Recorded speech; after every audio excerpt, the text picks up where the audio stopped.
In today's video, I'm going to teach you how to manage versions in Airtable.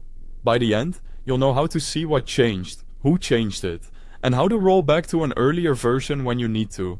Start by logging in on desktop and opening the base where you want to track changes. Make sure you're in the correct workspace and base, since everything we'll do happens at the base level. Next, open the revision history for the base. This view shows a timeline of edits, which is your first line of defense when you're trying to understand what happened. In revision history, you'll see 3 essentials for each change: who made the change, what was changed, and when it happened.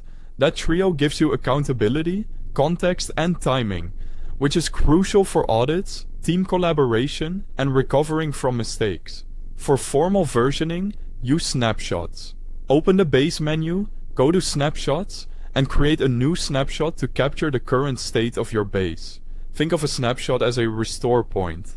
A frozen, read-only copy you can revert to if something goes wrong after major edits, imports, or schema changes.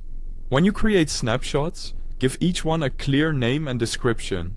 Labels like pre-Q1 updates or post-client review make it obvious why the snapshot exists and when to use it later. The more descriptive your snapshot notes are, the faster you'll find the right version under pressure. If you ever need to revert, open the Snapshots menu, select the snapshot you trust, and click Restore.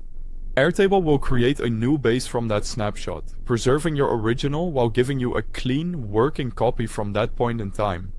You can follow along in Airtable using the link at the top of the description to manage versions step by step. To track changes at the record level, add created time and last modified time fields to your tables.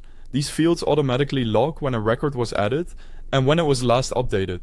Combined with collaborator information in the history, you'll know which team member made the change and when it occurred.